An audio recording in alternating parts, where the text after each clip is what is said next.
Na Idade Média, beber água podia ser tão perigoso quanto enfrentar um inimigo armado. Não havia cloro, nem filtros industriais, nem eletricidade para bombear e purificar o líquido vital. No entanto, algumas comunidades desenvolveram métodos engenhosos para converter água turva e imortal em um recurso seguro. Hoje você descobrirá 3 sistemas de purificação medievais tão eficazes que, em determinadas circunstâncias, podem superar a tecnologia moderna. E o melhor, você pode replicá-los com materiais simples que existem em qualquer cidade. 1. A filtragem com pano, o básico para a sobrevivência. O primeiro desses métodos foi a filtragem com pano, uma técnica tão simples quanto brilhante, utilizada por séculos por monges, viajantes e aldeões. Em monastérios cistercienses, onde a disciplina e a precisão eram tudo, esta técnica se tornou a primeira linha de defesa contra doenças intestinais devastadoras, como a disenteria e a cólera. Naquela época, a água turva não era apenas desagradável, era um sinal evidente de perigo. Consumi-la podia significar a morte de famílias inteiras ou até de comunidades completas. A ideia era simples. Antes de beber, a água devia passar através de um pano de linho ou algodão. Os monges, sempre meticulosos, criavam sistemas de filtragem por etapas. Colocavam vários panos em diferentes alturas, de forma que a água fluísse de um recipiente elevado para outro mais baixo, atravessando o tecido. Graças à gravidade, cada etapa eliminava mais partículas que a anterior. Assim, as impurezas visíveis ficavam presas no primeiro pano e as partículas menores ficavam no segundo ou terceiro nível. Para um viajante medieval, levar um pedaço de pano limpo era tão essencial quanto portar uma faca ou um sílex. Ao atravessar zonas com fontes de água duvidosa, bastava improvisar uma filtragem rápida para reduzir o risco de adoecer. Era um método tão eficaz que, inclusive hoje, com um design básico, pode melhorar drasticamente a qualidade visual e física da água antes de aplicar métodos mais avançados. Se você quisesse replicar este sistema em casa, não precisaria de nada mais do que 3 recipientes. Podem ser garrafas cortadas ou baldes pequenos, um par de tiras de tecido de algodão ou linho e algo de paciência. O recipiente com a água mais suja se coloca no alto, o segundo um pouco mais abaixo e o terceiro na posição mais baixa. Entre cada par de recipientes se estende uma tira de tecido que atua como uma ponte filtrante. A água se move graças a 2 princípios: a gravidade, que empurra o líquido para baixo, e a ação capilar, que permite que as fibras absorvam e conduzam a água. Este fluxo lento, mas constante, é suficiente para eliminar boa parte das partículas visíveis e preparar o líquido para uma filtragem mais profunda. A chave deste design está na diferença de altura. Sem ela, o fluxo seria quase nulo. Quanto maior a distância entre os recipientes, mais força a gravidade exercerá, acelerando o processo e melhorando a eficácia da filtragem. É um sistema que não precisa de bombas nem energia externa e que pode funcionar indefinidamente enquanto houver pano limpo disponível. 2. A filtragem lenta com areia. Engenharia hidráulica. Mas embora este primeiro passo conseguisse transformar água turva em um líquido mais claro, ainda restavam perigos invisíveis: bactérias, parasitas e, em alguns casos, vírus. Para enfrentá-los na Idade Média, recorria-se a outros métodos que aproveitavam a ciência da natureza muito antes de a palavra micróbio existir. Uma dessas descobertas surpreendentes vem de um conhecimento ainda mais antigo que a própria Idade Média: a filtragem através de ramos vivos. Embora esta técnica não fosse comum em todas as regiões, estudos modernos demonstraram que nossos antepassados já sabiam que algumas plantas podiam filtrar água de maneira natural. O exemplo mais notável encontramos no uso de sarmentos de videira. Ao cortar um ramo fresco e orientá-lo no mesmo sentido que levava a seiva quando a planta estava viva, pode-se fazer passar água contaminada por seu interior. O tecido vegetal atua como um filtro natural, retendo bactérias e sedimentos.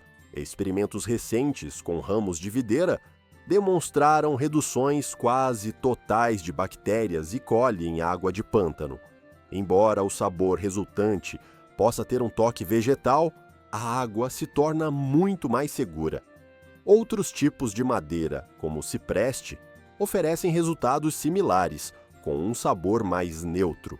Na Idade Média, este tipo de conhecimento costumava ser transmitido oralmente entre comunidades rurais e povoados isolados, especialmente em zonas onde ferver água nem sempre era possível por falta de combustível ou utensílios resistentes ao fogo.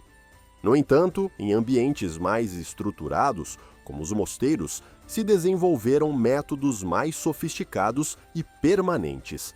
Aqui entramos no segundo grande sistema medieval: a filtragem lenta com areia, uma autêntica obra de engenharia hidráulica que podia purificar milhares de litros por dia. Estes sistemas, projetados com paciência e precisão, utilizavam várias camadas de materiais: cascalho, carvão vegetal e diferentes tipos de areia. A água passava lentamente através dessas camadas, eliminando não apenas partículas físicas, mas também contaminantes químicos e patógenos biológicos. A estrutura típica começava com uma camada grossa de cascalho no fundo, cuja função era drenar a água e evitar que as camadas superiores se misturassem. Sobre ela se colocavam camadas de areia cada vez mais fina, intercaladas com carvão vegetal ativado. Este último não só retinha impurezas microscópicas, mas absorvia compostos que davam mau sabor ou mau odor à água. O fluxo lento era essencial, permitia que na camada superior de areia se desenvolvesse uma fina biopelícula de bactérias benéficas que se alimentavam dos patógenos presentes, eliminando-os de forma natural. Em um mosteiro medieval, estes sistemas podiam ser construídos em depósitos de pedra ou madeira e mantidos operacionais por décadas, com uma manutenção mínima. Bastava limpar as camadas superiores de areia, de vez em quando, para que o fluxo se mantivesse constante. Terceira, a fervura com pedras quentes, simplicidade e esterilização. E se bem que estes dois métodos combinados, pano e areia, ainda ficava um último passo para garantir a segurança total da água: o calor. E aqui entrava em jogo uma técnica tão engenhosa quanto espetacular: a fervura com pedras quentes. Este método remonta a tempos pré-históricos, mas na Idade Média continuou sendo vital para famílias que não podiam se permitir panelas metálicas. A ideia era aquecer pedras não porosas em uma fogueira por mais de 1 hora, até que alcançassem um vermelho vivo. Depois, com a ajuda de pinças de madeira verde, introduziam-se as pedras incandescentes na água contida, em recipientes naturais, como grandes folhas ou tigelas de madeira esculpidas. O calor extremo fazia com que a água fervesse de imediato, eliminando qualquer patógeno restante. Se o processo se repetisse com várias pedras, a água podia se manter em ebulição o tempo suficiente para assegurar sua potabilidade. O uso de pedras quentes tinha outra vantagem: não dependia de recipientes resistentes ao fogo. Inclusive, em um acampamento improvisado, bastava encontrar um container natural e combustível para o fogo. Esta técnica salvou incontáveis vidas em zonas rurais, onde o acesso a metais era limitado ou inexistente. O legado do conhecimento medieval. Estes 3 sistemas, filtragem com pano, filtragem lenta com areia e fervura com pedras, formavam uma cadeia de purificação que combinava barreiras físicas, processos biológicos e esterilização térmica. Separados já eram eficazes, juntos convertiam quase qualquer fonte de água em um recurso seguro, inclusive em tempos de epidemias e guerras. Na Idade Média, aperfeiçoar estes métodos não era um luxo, mas uma necessidade. Cada comunidade, cada aldeia e cada monastério adaptavam as técnicas segundo os recursos disponíveis e as características do terreno. Não existia um manual único. O conhecimento se transmitia por tradição oral, ajustando-se com a experiência. O interessante é que, embora o objetivo fosse sempre o mesmo, água potável, a forma de alcançá-lo podia variar notavelmente.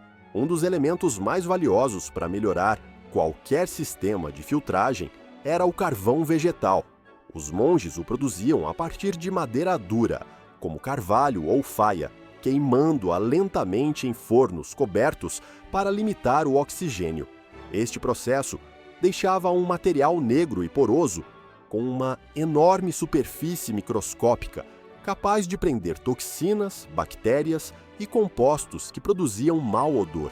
Em um filtro de areia medieval, adicionar uma camada de carvão não só melhorava o sabor da água, mas podia neutralizar certos venenos naturais, como os taninos presentes em algumas águas estagnadas. O carvão também tinha outra função importante: ajudava a prolongar a vida útil do sistema de filtragem. Sem ele, as camadas de areia podiam saturar-se rapidamente de matéria orgânica, obrigando a uma limpeza mais frequente. Em troca, com o carvão, as partículas mais finas ficavam presas antes de chegar à areia mais compacta, reduzindo o acúmulo de sedimentos. Para replicar um filtro medieval com carvão na atualidade, basta conseguir um padrão simples, um recipiente grande com uma camada inferior de cascalho, depois uma de carvão triturado, lavado previamente para eliminar o pó excessivo, seguida de areia grossa e, por último, areia fina. Quanto mais lento a água fluir através destas camadas, melhor será a qualidade da filtragem. O importante não é a velocidade, mas o contato prolongado entre a água e os materiais filtrantes. Soluções portáteis e o uso de metais. Embora este sistema pudesse ser instalado de forma permanente, muitas famílias medievais necessitavam de soluções portáteis. Os viajantes, comerciantes e mensageiros não podiam carregar depósitos de pedra ou madeira. Aqui é onde entra em cena uma inovação que, embora simples, salvou inumeráveis vidas: as bolsas de filtragem portáteis. Estas bolsas se fabricavam com linho ou cânhamo e, em seu interior, se colocavam camadas de areia e carvão vegetal separadas por tecidos mais finos. A água era derramada lentamente na parte superior da bolsa e saía filtrada por um pequeno orifício na parte inferior. Embora não eliminassem todos os patógenos, reduziam drasticamente a turbidez e melhoravam o sabor.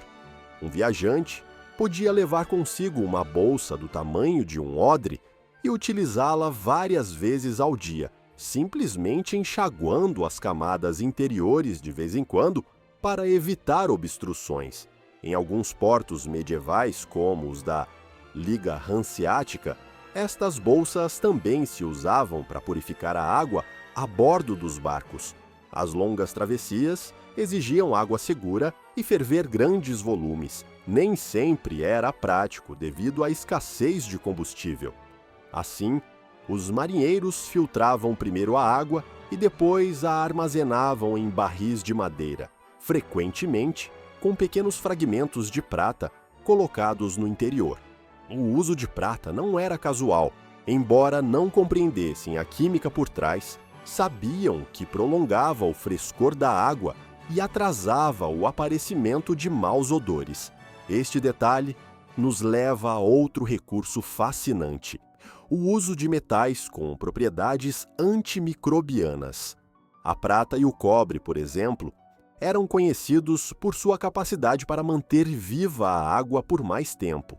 Em alguns mosteiros, os recipientes de armazenamento eram de cobre ou tinham revestimentos internos deste metal. Embora não eliminassem as impurezas por si mesmos, estes metais reduziam a proliferação de bactérias depois da filtragem, atuando como uma segunda barreira de proteção. De soluções naturais a estratégias comunitárias. Além dos métodos físicos e químicos, existia uma dimensão mais natural na purificação medieval: o uso de plantas aquáticas para limpar a água. Os lagos monásticos não eram simples depósitos. Em muitos casos, se projetavam para que certas espécies vegetais crescessem neles, como os juncos ou o lírio amarelo. Estas plantas absorviam metais pesados e nutrientes que podiam favorecer o crescimento de algas nocivas. Deste modo, antes de que a água chegasse ao ponto de consumo, já havia passado por um sistema de depuração biológica que reduzia significativamente sua periculosidade. Para entender a importância destas estratégias, basta imaginar uma cidade medieval murada. As fontes de água mais próximas podiam estar contaminadas por despejos de curtidores, açougues ou fossas sépticas. Se a comunidade não contasse com um método eficaz de purificação, as doenças se propagavam rapidamente. Os cronistas da época relatam que em anos de seca ou guerra, quando a higiene se descuidava, os surtos de disenteria podiam dizimar a população em poucas semanas. Neste contexto, os sistemas combinados eram os mais valorizados. Por exemplo, um monastério podia receber água da chuva coletada em telhados de pedra, que depois era conduzida por canais para um lago com plantas depuradoras. De lá, passava para um sistema de filtragem em camadas com areia e carvão. E, finalmente, era armazenada em recipientes de cobre. Esta cadeia de passos, embora rudimentar, comparada com uma estação de tratamento moderna, era extremamente eficaz para os padrões da época. Outra prática habitual era a decantação lenta. Se não havia tempo ou recursos para filtrar, deixava-se a água repousar por horas ou inclusive dias em recipientes grandes. As partículas mais pesadas se assentavam no fundo e a água relativamente clara na parte superior era extraída com cuidado, evitando remover os sedimentos. Embora este método não eliminasse patógenos, melhorava notavelmente a aparência e o sabor da água e, em combinação com a fervura ou o uso de prata, podia ser suficiente para evitar doenças. Um aspecto-chave em todas estas técnicas era a manutenção. Os filtros se limpavam regularmente, a areia se trocava a cada certo tempo e os recipientes se esfregavam com sal e vinagre para prevenir o acúmulo de algas ou mofo. Este trabalho preventivo era tão importante quanto o próprio sistema de purificação. Sem ele, inclusive o filtro mais sofisticado se convertia em uma fonte de contaminação. A filosofia medieval da autossuficiência hídrica. Se transladarmos tudo isto para a atualidade, replicar um sistema medieval completo é mais simples do que parece. Imagine instalar em seu quintal um pequeno lago com plantas filtradoras conectado a um filtro de areia e carvão e armazenando a água purificada em um depósito de aço inoxidável ou cobre, com uma manutenção mínima. E sem eletricidade, você poderia produzir dezenas de litros de água limpa por dia, suficiente para uma família inteira. O mais impressionante é que, em testes modernos, muitos destes sistemas superam as expectativas. Em comunidades rurais sem acesso a estações de tratamento, Versões melhoradas dos filtros de areia lenta e das bolsas de filtragem conseguiram reduzir os casos de diarreia infantil em mais de 70%. E o fizeram com materiais que qualquer um pode conseguir: cascalho, areia, carvão, tecido e recipientes reutilizados. Estes feitos nos lembram que a inovação nem sempre implica alta tecnologia. Às vezes, basta resgatar ideias do passado, compreender sua lógica e adaptá-las às necessidades atuais. As pessoas que viveram na Idade Média não tinham laboratórios nem conhecimentos microbiológicos, mas sim uma observação aguda da natureza e uma capacidade impressionante para trabalhar com o que tinham à mão. E assim, ao fechar este percurso pelos sistemas de purificação medievais, podemos imaginar aqueles artesãos, monges e camponeses inclinados sobre seus depósitos de pedra, revisando pacientemente cada camada de areia ou carvão, escutando o lento gotejar da água limpa enchendo as vasilhas. Não o faziam por nostalgia nem por romantismo, mas porque sabiam que cada gota filtrada era uma garantia de vida. Hoje, com um pouco de tempo, materiais básicos e a vontade de aprender, qualquer um pode reconstruir estes métodos e adaptá-los à sua realidade. Talvez não substituam por completo os sistemas modernos, mas podem complementá-los, servir como respaldo em tempos de crise e nos recordar que a autossuficiência não é uma ideia do passado, é uma ferramenta para o futuro, porque afinal, a água pura sempre foi e continuará sendo o bem mais precioso. E quem domina a arte de obtê-la, não importa a época ou a tecnologia disponível, possui uma vantagem que nenhuma seca, apagão ou crise poderá arrebatar-lhe.